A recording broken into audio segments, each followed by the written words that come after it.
El tramo subterráneo de la línea 3 del tren ligero representó un grave riesgo para varios edificios de valor histórico del centro de Guadalajara. El Instituto Nacional de Antropología e Historia determinó una serie de medidas preventivas para garantizar el cuidado de los monumentos, como un diagnóstico previo, un sistema de monitoreo y una fianza contra posibles daños. En la práctica nunca fueron exhibidos por parte de los constructores los trámites exigidos. La línea 3 del tren ligero es un tema que ya hemos tocado aquí en Ruta 44. En esta ocasión lo volvemos a traer para hacer una revisión global de lo que es el proyecto, la obra más importante del anterior sexenio que sin embargo no pudo concluirse. Saludo con mucho gusto a Andrés Reynoso, es de la línea 3 de la Secretaría de Comunicaciones y Transportes. Andrés, bienvenido. Gracias. También está con nosotros Sergio Carmona Rubalcaba, ex secretario de Desarrollo Urbano y presidente del Consejo Consultivo del Colegio de Ingenieros de Jalisco. Sergio, bienvenido. Muchas gracias y a tus órdenes. Jorge Fernández Acosta, urbanista. Jorge, bienvenido. Gracias, Carlos. Aquí estamos a la orden. Andrés, hace un momento yo decía que era la obra más importante del sexenio. Se acabó el sexenio y no pudimos, ver la gente que vemos en Jalisco esta obra. Esta es una nueva administración. ¿Qué es lo que tienen ustedes ahora de información y, digamos, el calendario para esta línea 3? Sí, claro, con todo gusto. Al día de hoy, la obra tiene un avance del 96%. Prácticamente viaducto 1 y viaducto 2 están al 99%. Estamos en la parte de detalles. La parte de obra que estamos trabajando y que ya la tenemos también en muy buen avance es los 5.3 kilómetros de la zona del túnel. En ella prácticamente, como ustedes saben, desde junio del año pasado lo que es el túnel se terminó. Ya están las estaciones prácticamente al 98%, ya están terminados los acabados, ya están terminadas varias de las escaleras y elevadores. Y ya tenemos también al 99% 2 de las 3 salidas de emergencia. Se está haciendo el equipamiento de la parte de ventilación mayor y menor. Estamos avanzando con el equipamiento propio de las estaciones, que es sistemas de videovigilancia, los sistemas de control, los locales técnicos y algunas pruebas preliminares que tenemos que hacer. Entonces, esperamos que para fines de julio, a más tardar la primera semana de agosto, la parte obra civil electromecánica del túnel esté lista. ¿Esto qué implica? Que a partir de agosto podemos circular los 18 trenes desde Arcos Zapopan hasta Central Camionera, ya pasando por el túnel, con lo cual podemos empezar las pruebas de marcha en vacío y marcha con carga. Claro. Que tomará alrededor de esos 5 meses para poder terminar en tiempo y forma para entregar en diciembre de este año.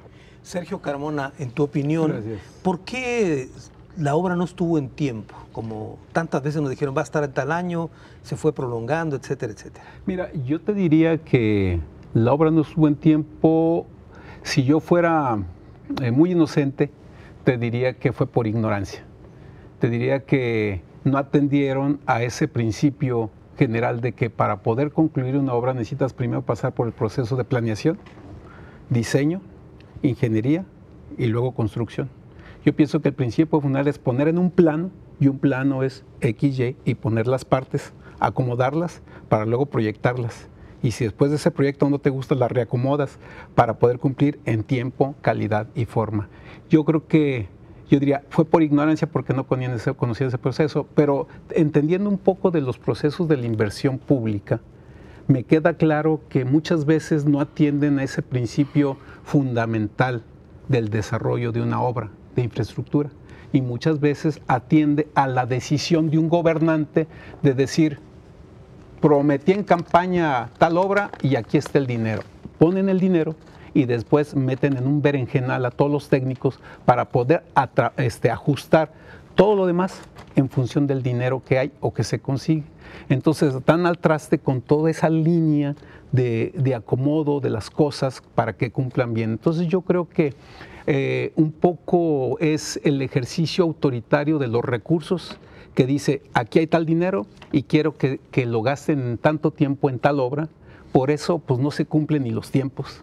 por eso no se cumplen ni tampoco los presupuestos, que a veces lanzan un número al aire muy general, tratando de apostarle a que luego la gente no se acuerde de lo que se dijo. A mí se me queda muy claro que dijeron 17,000 millones de pesos cuando empezó.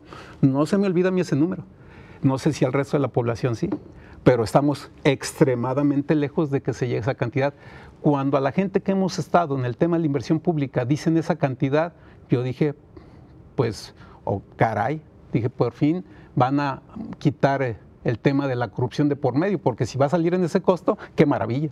Oye, Sergio, ¿quiere decir entonces que en tu opinión hubo más, digamos, razones políticas que criterios técnicos a la hora de planear y ejecutar esta obra? Yo creo que políticas y autoritarias. Yo creo que se hace esta obra, se ejecuta este dinero y digan que hay tanto y luego después arreglamos lo demás. Yo creo que sí fue una decisión política más que técnica.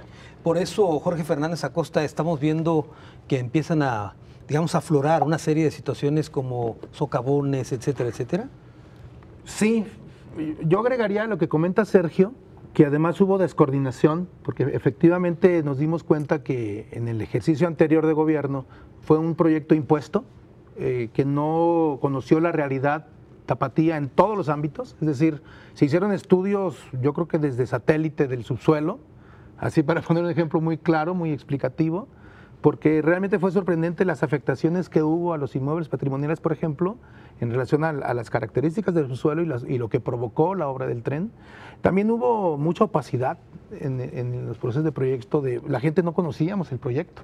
En Jalisco, de hecho, fue reservado, ¿verdad? Fue muy reservado. Entonces, no, pero reservado, digamos, jurídicamente reservaron. Sí. Es decir, solo el gobierno, la secretaría, el constructor, pero vaya, ni la gente de INA local, ni la gente de CITEUR sabía del proyecto, o sea, a profundidad del proyecto. Y otra cosa que también faltó fue un proyecto incompleto en términos de un proyecto ejecutivo, ¿no? Vaya, estaba el proyecto de la estructura, de la infraestructura, pero se olvidaron de las calles, se olvidaron de los camellones, se olvidaron de lo que estaba pasando abajo del puente, de los puentes, y también se olvidaron un poco de lo que iba a pasar arriba del túnel. Es decir, no hubo un proyecto integral. Y el entorno social y también, el entorno ¿no? social no se consideró. Es decir, hubo omisiones muy poderosas, muy fuertes. De acuerdo. Ahora, ustedes los urbanistas estuvieron advirtiendo esto cuando empezó todo. Todo el tiempo. Recordarás, en Milenio tuvimos una participación por ahí crítica. Lo señalamos y lo voy a volver a repetir ahora. La línea 3 fue un error histórico, haberlo hecho aéreo y subterráneo combinado, ¿no? Claro. Y además hubo... Si ya teníamos una línea, o dos líneas más o menos subterráneas. Sí, más o menos subterráneas, ¿no? Entonces, realmente eso provocó la descompensación de pagos y de costos que se fueron ahora 30,000 millones de pesos y que faltan, no sé, 3,000 o 5,000 millones de pesos para terminar. Entonces ahí faltó planeación, faltó programación, faltó supervisión, vaya, todos los agravantes, ¿verdad? De acuerdo. Andrés, ¿qué respondes a esto? Mira, yo trabajé 20 años en el metro. Y a mí me tocó participar desde el punto de vista mantenimiento, desde el punto de vista ingeniería y luego desde el punto de vista operación. Me tocó desde la ampliación de la 3, la 4, la 5, la 6, la 7, la 8, la 9 y la primera línea férrea que tuvo el metro. Efectivamente, el proceso que debe seguirse es desde la planeación, el diseño, todas las etapas que un proyecto de esta megamagnitud debe tener. En todos los proyectos siempre se presentan imprevistos. Imprevistos desde que nos podemos topar con al hacer obra subterránea con una reliquia histórica, desde imprevistos que a pesar de haber hecho los estudios geotécnicos, aparece otro problema cuando está ingresando la tuneladora, siempre hay imprevistos a pesar de que hagamos una buena planeación. No estoy en contra de que debe hacerse la planeación, estoy totalmente de acuerdo. Pero aquí, en el caso de la obra de Guadalajara, que yo la estoy retomando a partir de febrero de este año, claro, con mi poca experiencia que tengo en este tema, o mucho, la que ustedes consideren, lo que veo fueron dos grandes aspectos que retrasaron la obra, ¿no? Una, por más de un año, el de que, pues como no se hizo la plática conveniente. El proyecto consideró que para afectar lo menos el centro histórico y no hacer una obra a cielo abierto, era mejor ir 30 metros por abajo en túnel, para afectar lo menos posible la parte superficial. Pero ahí sí, efectivamente, cuando el INAH dice vas a pasar por monumentos históricos muy apreciados, desde el punto de vista arquitectónico para Guadalajara, vamos a tener que hacer un convenio para que veamos en qué situación están ahorita y cuando pase la tuneladora en qué.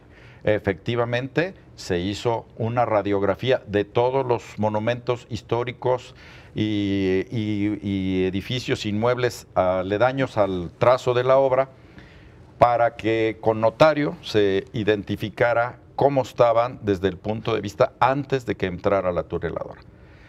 Luego, entre los acuerdos, visitas, definición de quienes participaban por el INAH, porque para esto hay que tener gente experta en esos temas, se tuvieron que hacer convenios que generaron costos adicionales que pagó la Secretaría y pasó un año para que pudiera arrancar el proyecto del túnel. El segundo, que tiene que ver mucho con lo que dice Sergio, es la parte de todas las obras inducidas que surgieron a consecuencia de la línea. Tenemos, por ejemplo, hay un problema en Alcalde Barranquitas que ya se inundaba desde antes de que se hiciera el metro. El gobierno dijo, no, hay que darle una solución. La Secretaría dijo, definitivamente tenemos que darle una solución, si no esa agua se va a ingresar al túnel.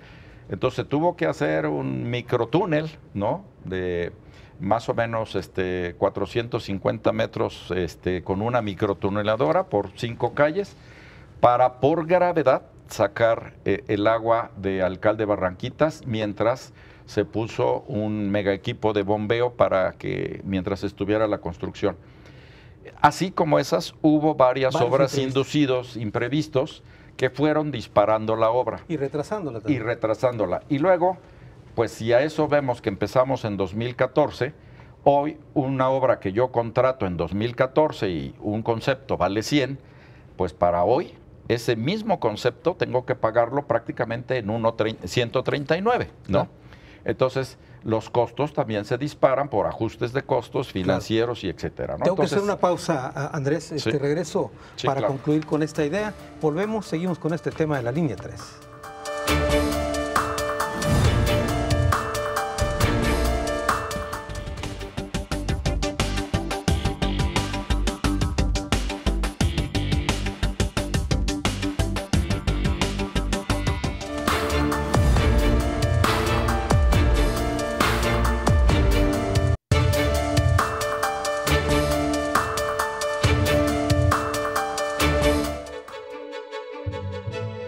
Entre los edificios ubicados a lo largo del trazo subterráneo de la línea 3 del tren ligero urbano, destacan el Santuario de Guadalupe, Templo de San José, Catedral de Guadalajara, Museo del Periodismo o Casa de los Perros, Templo de San Francisco y Palacio Municipal de Guadalajara. Al menos la Casa de los Perros, Catedral y el Templo de San Francisco resultaron dañados durante los trabajos de construcción de la línea 3. Línea 3, proyecto bajo lupa, el tema que tocamos en esta ocasión aquí en Ruta 44. ¿Quieres terminar la idea que tenías ahorita, Andrés? A ver. Sí, claro que sí. Entonces, comentaba que no solo los rubros de las afectaciones que se hicieron en la zona centro, sino también el desplazar por un año la obra, pues implica sus ajustes de costos. Y como se empezó a trabajar de manera coordinada con los municipios de Zapopan, de Guadalajara y de Tlaquepaque, pues también se tuvieron que hacer obras inducidas que la propia Secretaría consideró convenientes, porque la meta es entregar una obra eficiente, funcional y segura. Muy bien. Sergio Carmona, ¿los imprevistos llevaron a que costara tanto la obra de la línea 3? Esa es la primera pregunta. Y la segunda, los que han hecho obra en Guadalajara y en Jalisco, pues yo creo que conocen que por lo menos la zona de Alcalde 16 de septiembre hay agua en el subsuelo, ¿no? Por ejemplo, ¿no? Sí. Sergio. Sí, mira, con respecto a lo primero te digo, no dudo que las obras inducidas hayan incrementado el costo, pero yo creo que parte de un buen proyecto debe de contemplar precisamente esto, ¿no? Y es lo que yo decía, es que es un proyecto que no se ejecutó con toda la técnica, como se decía. Primero proyecta y cuando estés totalmente seguro de lo que vas a hacer, adelante. ¿Qué gran ventaja tuvieron con esta obra? Que lucraron con la necesidad de Guadalajara de un retraso urgente en los términos de movilidad, en donde cuando dijeron va la obra de la línea 3, todo el mundo la aplaudió. ¿Por qué? Porque necesitaba una obra de transporte colectivo urgente y que se venía retrasando.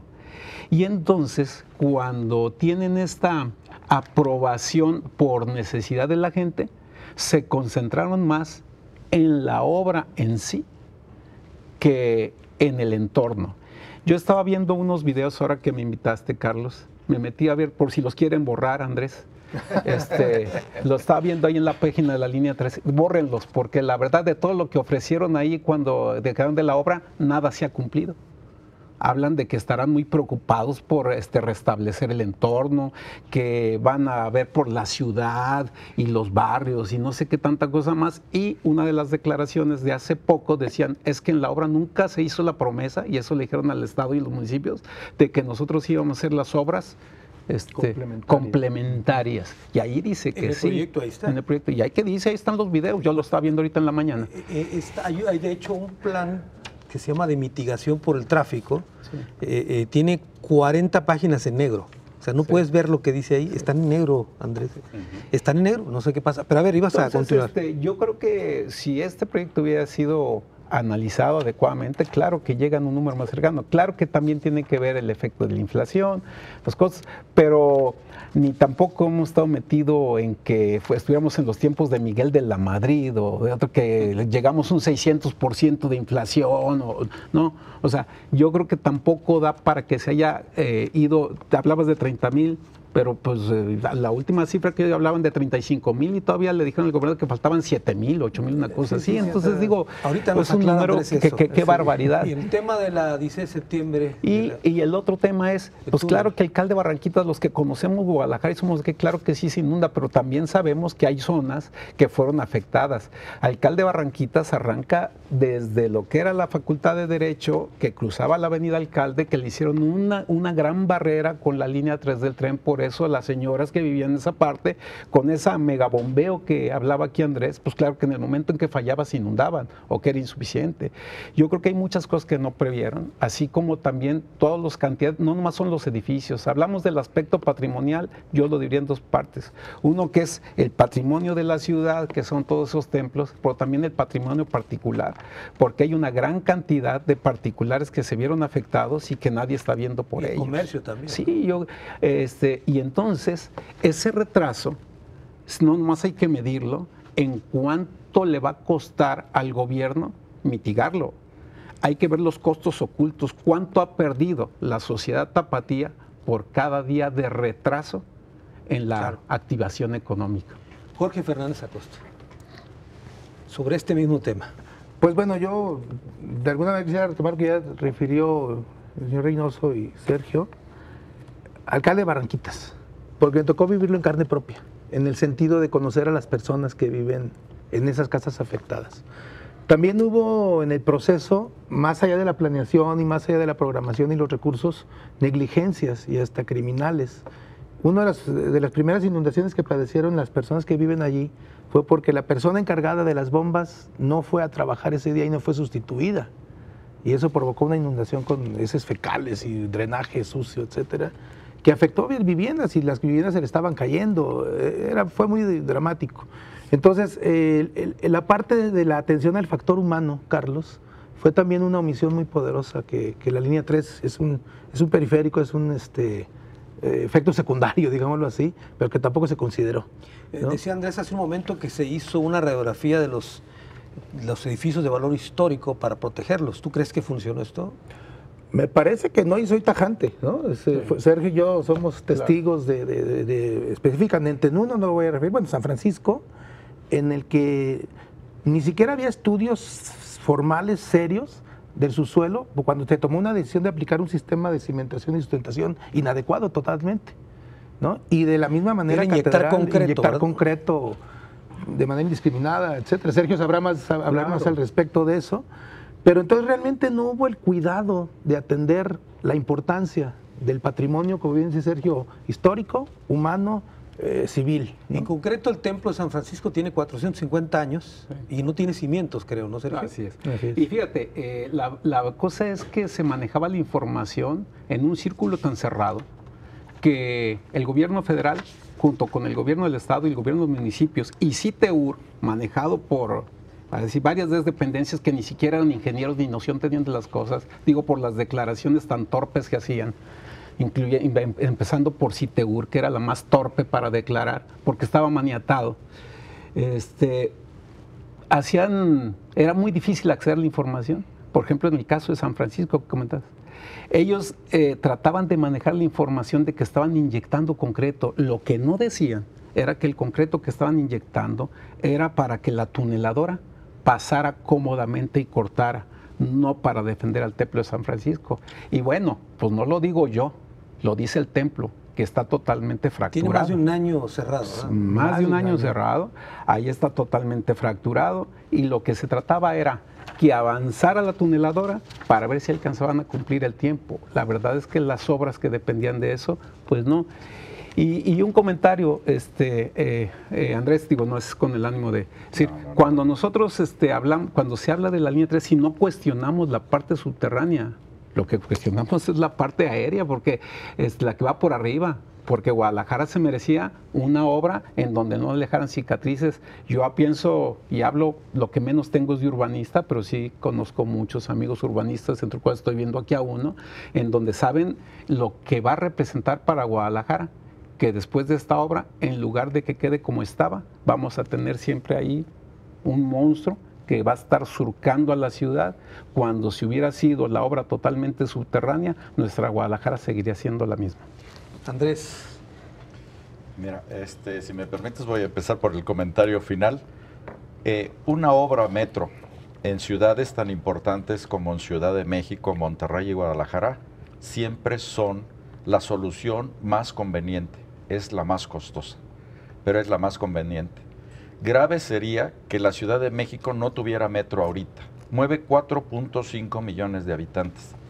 ¿Y saben qué ha sido grave? Que ha habido periodos en que no se siguió la construcción del metro. No tenemos ese panorama que si ustedes van al metro de París, prácticamente no necesitan rentar taxi, te puedes mover por toda la ciudad en metro. En México, gracias a eso y a un costo muy bajo, se mueve la población de más bajos recursos y va de un lado a otro y cambia de línea. Para Guadalajara, esta línea, que va por un corredor muy importante, que tiene prácticamente el doble de kilómetros de línea 1 y de línea 2, va a mover casi en breve el doble de los pasajeros que mueve línea 1 y línea 2. Para Guadalajara, esta es una visión de futuro. El tren y su espacio en talleres permite duplicar la capacidad. Ahorita es para aproximadamente 233,000 pasajeros por día laborable. Pero en los talleres y la vía permite tener el doble de trenes. Ahorita tiene 18, pueden llegar hasta 40, con lo cual la capacidad de transporte sin contaminar va a permitir mover y puede permitir, al ser férrea, que siga creciendo en longitud para ir llegando a colonias más necesitadas. El metro siempre es el elemento ecológico que mejor beneficia a una ciudad. Y puedo decir otra cosa, la construcción de esta línea, ni el metro de la Ciudad de México lo tiene con el alcance que tienen tecnología hoy en día. Tienen la tecnología de punta los trenes que está ahorita de boga en Europa y ni siquiera en Estados Unidos, que es la tecnología CBTC para asegurar la transportación de los trenes. Tienen los trenes con el equipamiento más moderno en seguridad. Y último, y además la línea se va a entregar certificada en su obra civil y arquitectónica, en su obra de catenaria y vía por un ente certificador, X-Rail, y por una certificación operativa para garantizar con seguridad de los trenes. Por ellos, los habitantes de Guadalajara pueden estar tranquilos que van a ir en un medio seguro, pero es una solución, sí tal vez molesta, sí tal vez duró más, pero es realmente una verdadera solución para la segunda ciudad más importante de México.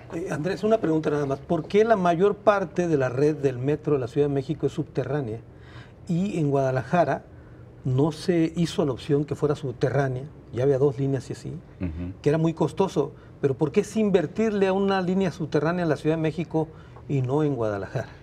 La parte más costosa es la subterránea. A nivel mundial, 1 kilómetro de línea de metro te cuesta $50 millones por kilómetro subterránea.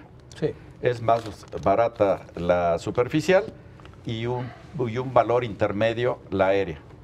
Entonces, cuando se hace el proyecto, se ve que un viaducto ayuda a afectar menos las vialidades intermedias y no hay que hacer tanta obra inducida cuando lo haces elevada. Y además permite que, porque el entorno con el que la vamos a terminar la obra no va a quedar todo pelón, o sea, tenemos el compromiso de entregarla con Semadep, que la parte inferior vuelva a quedar reforestada y que vuelvan, hasta las columnas van a quedar reforestadas, ¿no? Entonces, la vamos a forrar. No va a ser algo que sea un rebote arquitectónico ahí. Incluso los accesos de Catedral, Santuario y Independencia, junto con el INAH, vimos hacer un acceso totalmente de cristal para que quedara lo más transparente al entorno arquitectónico. Perfecto, tengo que hacer una pausa, regreso con más. Estamos hablando de la línea 3 del tren ligero.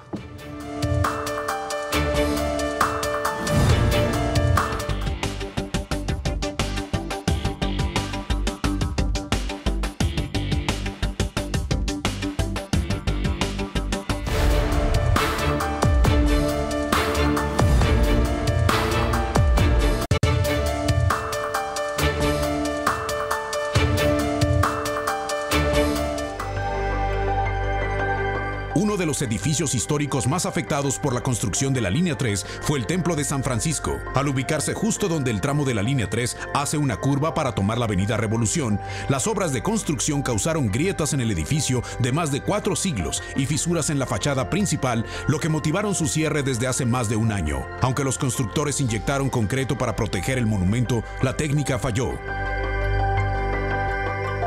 Línea 3, proyecto bajo lupa, el tema que tocamos en esta ocasión en Ruta 44. Sergio Carmona, escuchamos aquí el tema de que van a forrar incluso hasta las, ¿cómo se llaman? Las columnas, para, supongo, no afectar el entorno. Yo recuerdo que un urbanista en Monterrey, una vez que estuve por allá, me decía que ellos abusaron en Monterrey de las jorobas, que estaba lleno de pasos elevados Monterrey, y que incluso la línea del Metro Rey, que le llaman ahí, fue un error haberla hecho elevada, porque la segunda iba a ser subterránea. Y él decía que las cicatrices afectan el entorno urbano. ¿A eso te referías? Sí, definitivamente. O sea, la verdad es que en ningún momento he estado yo en contra, digo, porque así pudiera aparentar en los comentarios que dice Andrés, en contra de la línea 3. Yo digo, es un retraso.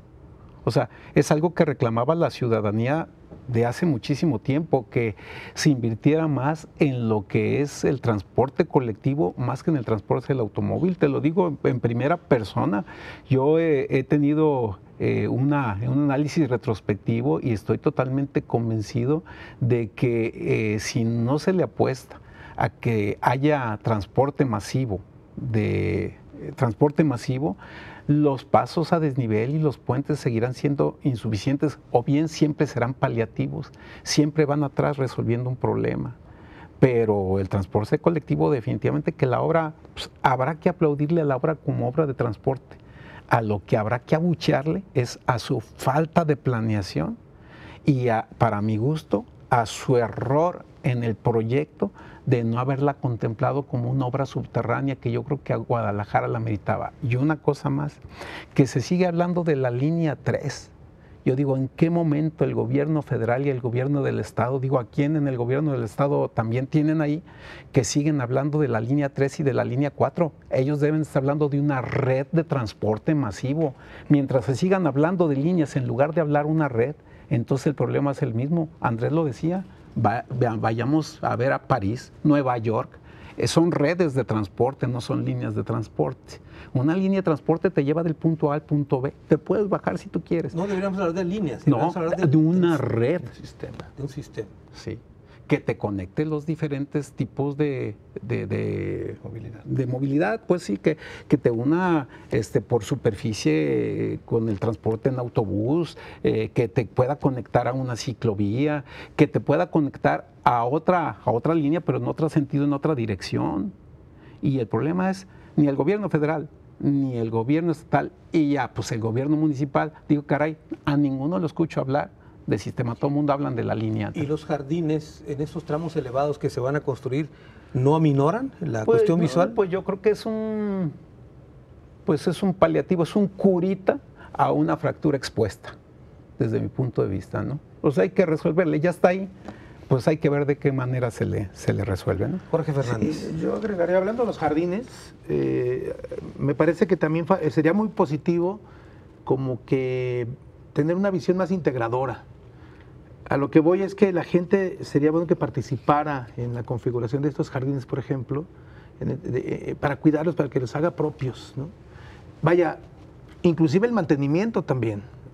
Si usted recorre ahora la ruta, ya están los jardines por ahí muy monos, pero ya tienen plantas de las que salen de los baldíos, vaya, plaga, ¿no? Entonces, esa parte como que inquieta un poco en relación a la perdurabilidad del proyecto, que yo no sé si haya un proyecto de jardinería como tal, o sea, nada más que se sembraron algunas plantitas por allí, ¿no? Para ver ese tema. Realmente me parece que falta integración, faltan las ciclovías. Bien es cierto que lo que dice Sergio en cuanto a una visión integral de ciudad, no, más allá de un sistema de transporte, Sergio, de planificación de los desplazamientos, de la ubicación de la vivienda, de la industria, del comercio. Falta un ejercicio integrador e integral de la ciudad. Eso es lo que ayudaría mucho al tema. A propósito de lo que me decían, les citaba yo el caso de Monterrey, el urbanista con el que yo conversé me decía que la línea 1 salía de ningún lado para ir a ninguna parte, porque no conectaba los centros de trabajo con la población. En el tramo, por lo menos en el 1. No, y la ciudad tiene otras dinámicas. Digo, la línea 4 ya va a satisfacer la demanda en Tlajomulco. ¿Por qué no estar pensando en el sistema, en la línea 5, en la 6, en la 7? Vaya, eso falta. Andrés Reynoso, hace un momento hablaban de cifras. ¿Qué cifras tienes tú del costo que va a tener esta obra?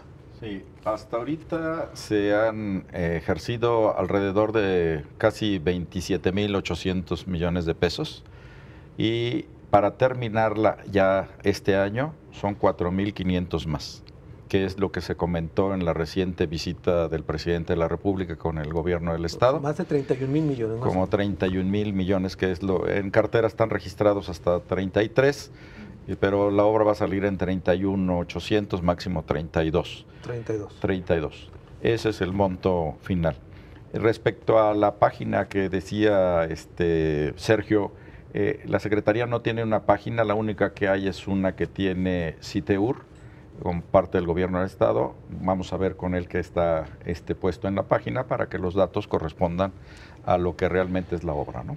Pero la Secretaría no tiene una página, es profeso de línea 3. Hace un momento decía Jorge, Andrés, que es importante hacer más incluyente esta obra, involucrar a la gente. Hasta ahora no se ha dado. Me queda claro que ustedes van llegando. ¿No sería importante que a partir de ahora lo que falta modifiquen ese tipo de actitud? Sí, no, yo estoy totalmente de acuerdo en eso. Me tocó participar cuando yo estaba como director de la línea A, que brindáramos apoyo al metro de Medellín, después de 5 años que tenía parada la obra y no podían avanzar. Y muchos de los problemas cuando ya teníamos listo para arrancar era que también la población no había participado. Y entonces nos bloquearon todas las estaciones que no querían que se hiciera. Y pues ya veníamos como un poco desesperados que no se pudo lograr, pero pues un día vimos, ¿por qué no hacemos que la gente participe? Y entonces logramos que todo también era en viaducto, que todas las plantas que se iban a poner bajo el viaducto las hicieran las propias comunidades. Que los que hacían graffiti en las paredes les pusimos sus muros, pero para que hicieran un graffiti artístico. Y que todos los operadores de cada estación iban a ser de las propias zonas por donde iba a pasar. Y liberaron la línea y se inauguró la línea y se llama la línea participativa. Y hay una placa en el metro de todos los santos que dice, gracias al Metro de la Ciudad de México por su apoyo para la puesta en servicio. Es un ejemplo donde si participa la gente, ellos lo toman como suyo y lo cuidan. Tiene una línea nomás, ¿verdad? El Medellín. En Medellín. Y están teleféricos también, sí, ¿no? Sí, también tiene teleféricos. Tiene 2, ¿no? Sí. Estuve por allá y después de Bogotá, Medellín es la ciudad más activa en Colombia. Pero fue ese ejercicio que dice precisamente Jorge, hacer participativa a la ciudadanía para que lo tome como suyo el proyecto y ellos mismos riegan las plantas. Pues sí, se apropian, ¿no? Sí, ¿Me Jorge, permites? Es que tiene que ver con lo mismo, y gracias por hacer la referencia, Carlos. Pero fíjate, Sergio, en el tema de los proyectos masivos, hoy se habla de un concepto en el mundo del desarrollo orientado al transporte, que las líneas masivas van a servir para enlazar los planes parciales de desarrollo, etcétera. Nosotros hemos propuesto una reconfiguración de ese concepto para hablar del desarrollo orientado a las personas, más que al transporte, claro. Desarrollo orientado a las personas. Claro. ¿Sí? Pero hace unos días, viendo una traducción del concepto, encontré otro que me gusta más todavía, el transporte orientado al desarrollo, al revés. Es decir, el objetivo es el desarrollo de las comunidades, que la gente se mueva, claro, pero que se mueva en función de la economía, en función de los movimientos pendulares, en función de la facilidad de la vida de la gente en la ciudad, ¿no? Entonces, el transporte orientado al desarrollo debería de ser el enfoque para participación de la gente, ¿no? Fíjate, a este respecto yo tengo una visión, nomás que como el tema es exclusivo de línea 3, por eso no lo había comentado.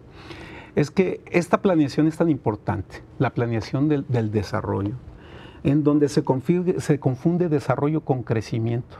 Y estos esfuerzos muy buenos, el de la línea 3, el de la línea 4, hablamos de la línea 4 y la presumimos ahí, espérame, y antes de hablarme de presumirme la línea 3 y la línea 4, ¿qué estás haciendo en materia de planear el Estado? Porque pues al rato vamos a estar como en la Ciudad de México, ¿no? Que todo lo que esté fuera de las ciudades, no sé qué, ¿no? Pero aquí vamos a estar, todo lo que esté fuera de Guadalajara, ¿qué va a ser Chiquilistlán o qué? ¿Cómo le vamos a decir? Y entonces, yo creo que no he escuchado la voz en el gobierno del Estado en donde digan, este es mi plan de Estado, porque en el mediano y largo plazo, lo que puede garantizarnos es que haya un plan para que las personas no tengan necesariamente que emigrar a Guadalajara y su zona metropolitana para garantizar su vida. ¿Qué están haciendo? En lugar de estar hablando de la línea 4 y de la línea 5, ¿qué están haciendo para poder decir, oye, en tal zona estoy detonando tal actividad para que la gente diga, si voy a Guadalajara es porque voy a ver un concierto al auditorio Telmex, o qué sé yo, porque voy a ver, pero no que digan, me tengo que ir a Guadalajara porque aquí no hay trabajo y allá no hay nada, no se habla nada de eso. Yo no he escuchado voces de planeadores del gobierno del Estado, de la Federación, de los municipios que nos estén hablando de esto. Veo, por ejemplo, en el caso de cómo quieren arreglar el tema de la cicatriz de la línea 3, haciendo un camellón y luego poniendo en las banquetas, creciendo las banquetas y entonces en 3 tripas, ¿no? Digo, ¿por qué no restablecieron las banquetas en su tamaño normal y entonces sumar esa parte que le están quitando para sumarla junto con el camellón y hacer un gran parque lineal a lo largo de los 20 kilómetros? Hubiera sido uno de los parques lineales más grandes de América Latina y no, hacen 3 tripas, ¿no? Una en medio y otras crecen las banquetas. Digo, entonces, ¿quién está planeando estas cosas? Pero se va a estrangular entonces el tráfico de los automóviles. ¿Eh? No, sí, es que la superficie que le vas a dejar simplemente la vas a modificar. En lugar de dejarla pegada al camellón, pues la dejarías pegada a las banquetas y la superficie, la franja que le están tomando para crecer las banquetas, si la sumas al camellón, entonces no es lo mismo 3 tripas por separado que una franja junto al centro. Y entonces ya es un parque lineal. Y donde caben ciclovías y otras cosas, sí. ¿no? O sea, muy bien, tengo que hacer una pausa, es la última y regreso a las conclusiones del programa.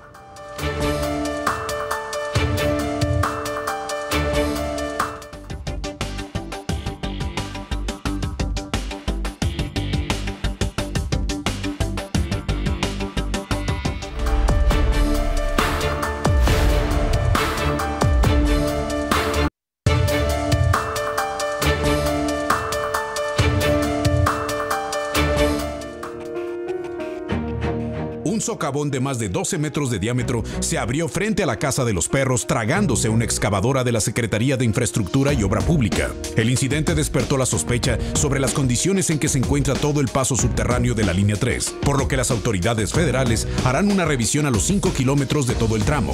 No es el primer hundimiento registrado en la obra. A la altura de la Normal y junto al Templo de San Francisco también se registraron socavones. Línea 3, proyecto bajo lupa, el tema que tocamos en esta ocasión aquí en Ruta 44. Estamos llegando a la parte final del programa. Vamos a las conclusiones, pero antes de hacerte la palabra, Andrés, quisiera preguntarte esto que acabamos de escuchar. ¿Sí se va a hacer una revisión al túnel? Ya se le entregó a CIOP el primer análisis que nos hizo Laboratorios de CFE de que no hay más socavones en el tramo de Alcalde que donde ocurrió. Pero estamos haciéndolo con un segundo método de tomografía sísmica, y no solo ahí, sino también en todo el tramo del túnel fuera de la parte rocosa, que es la que nos preocupa, ¿no? Porque Guadalajara de por sí tiene un alto nivel freático abajo, ¿no? Incluso de la primera parte que se hizo de este análisis, hay otros grupos de materia con agua y tierra, de los cuales con esta tomografía sísmica vamos a concluir en un par de semanas. Nos estamos coordinando con CIOP para que de manera coordinada, si hay algo más que cerrar, lo vamos a cerrar, ¿no? Y el otro punto que tampoco te pregunté es el tema de los neoprenos. Sí. Se tienen que reponer 1.500. 1.400. 1.400 y apenas han llegado 32, dice el Colegio de Ingenieros Civiles. Así, es que lo primero que se hizo fue para hacer las pruebas piloto. Empezamos y nos tardábamos pues casi 2 días. Hoy, ahorita estamos cambiando el apoyo número 11, ya lo hacemos en 3 horas. De acuerdo. Y además queríamos probar si pudiéramos, como nada más, se iba a levantar 2 centímetros con 4 gatos al mismo tiempo el viaducto para sacar los neoprenos. Vimos que con 1.3 es suficiente para sacarlos. Con eso no hay que destensar la vía, entonces no va a afectar las pruebas. Y estarán en julio, como tú dices. No, vamos a terminar en agosto la del viaducto 1 y en septiembre las del viaducto 2, pero ya no es secuencial. Claro. Ya podemos seguir las pruebas y además seguir cambiando los neoprenos. Muy bien. ¿Tus conclusiones, Andrés? Yo podría concluir lo siguiente. 1, vamos a terminar la obra el 31 de diciembre. Eso estén seguros. Sí la vamos a concluir. Segundo, es una obra que va a quedar segura por los 3 aspectos. Cuando dices terminar la obra ya con pruebas y todo, ¿listo para empezar a operar? Listo para empezar a operar. De acuerdo. ¿Sí? O sea, para entregarle a Citeur. De acuerdo, muy bien. Segundo, todo el equipamiento se va a entregar certificado, desde la obra civil, la obra electromecánica y los trenes.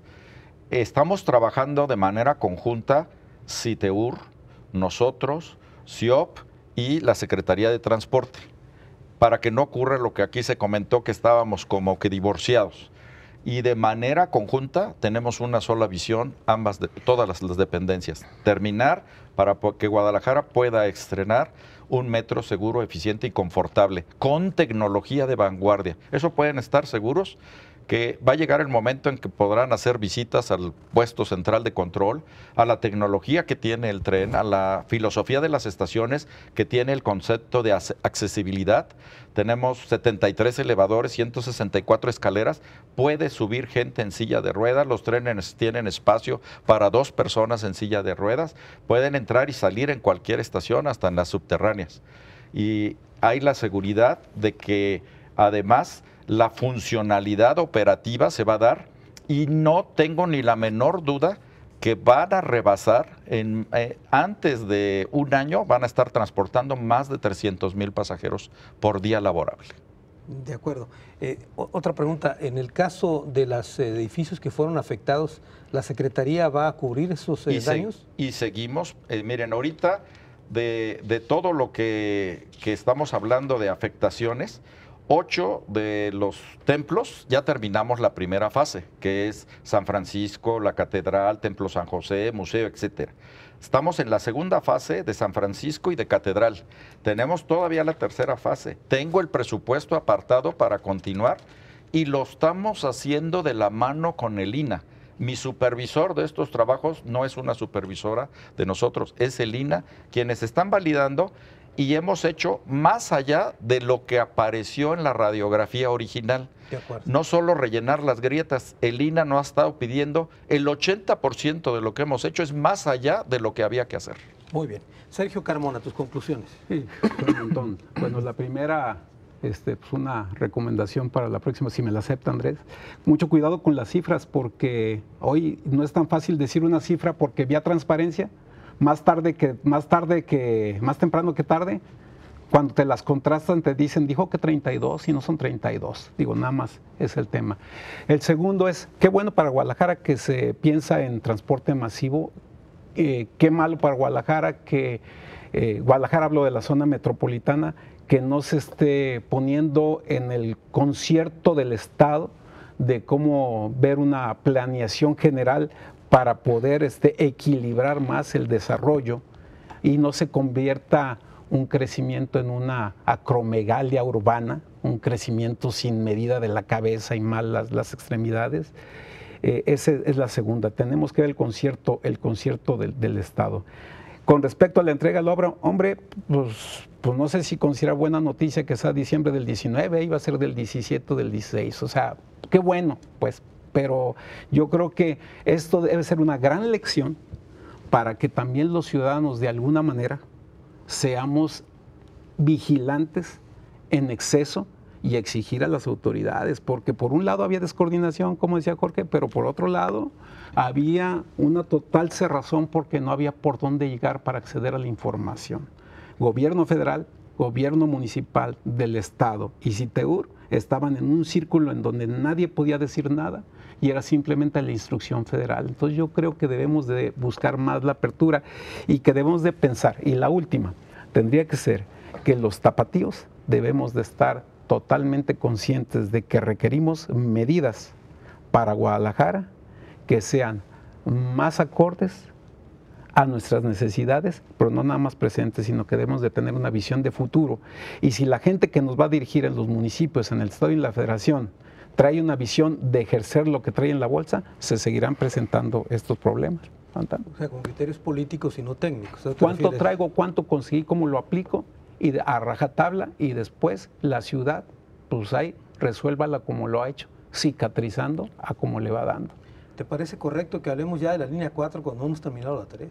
Y yo creo que debiera hablarse de la línea 4 en el concierto de un sistema o de una red de movilidad. De un sistema. Sí, entonces quiere decir que no están asesorando bien, algo les está faltando, porque siguen hablando de línea, de línea, de línea. Debería ser un sistema. Un sistema. De acuerdo. Jorge Fernández. Pues yo más que conclusión tengo así como que muchas preguntas. A ver. Vaya, ¿qué va a pasar? Y hablaste un poco de que ya hay proyectos para la restauración patrimonial, pero con el patrimonio de la gente, con las afectaciones que están generando a las personas, ¿no? A las viviendas afectadas. A las viviendas afectadas, a los comercios, etcétera. Quisiera saber si puede ser pública la información de los proyectos de restauración de Catedral, de San Francisco, del Santuario, pues para de pronto también poder opinar, o sea, tomar en cuenta a los profesionistas locales y a los expertos locales, que conocemos a varios, Sergio, sí. Pienso en Chava, pienso en Memo, etcétera, a otros, ¿no? Para integrarse a estas labores de recuperación, de restauración, ¿sí? ¿Qué va a pasar con el tema de la multimodalidad que sugiere Sergio a través de este sistema?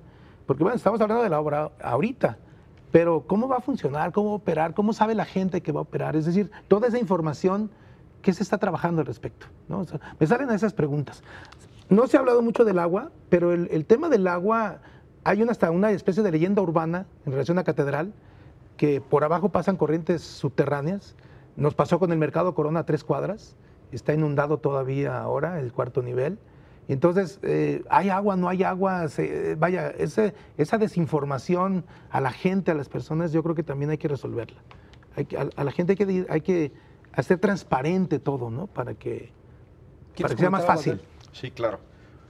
Mira, efectivamente, si quieren, nosotros hemos, desde que entramos, hecho todo transparente, tan transparente que a mí me sorprende ver en las noticias que el Colegio de Ingenieros dice cuántos neoprenos ya puse ayer, cuántos están por ponerse. Se equivocan por 1 o 2 cantidades, pero son cantidades exactas, lo cual indica que hay transparencia. Para esto de los monumentos, podemos hacer una reunión posterior en la que esté el INAH, que está totalmente enterada de lo que hemos hecho tanto en monumentos históricos como en otras fincas.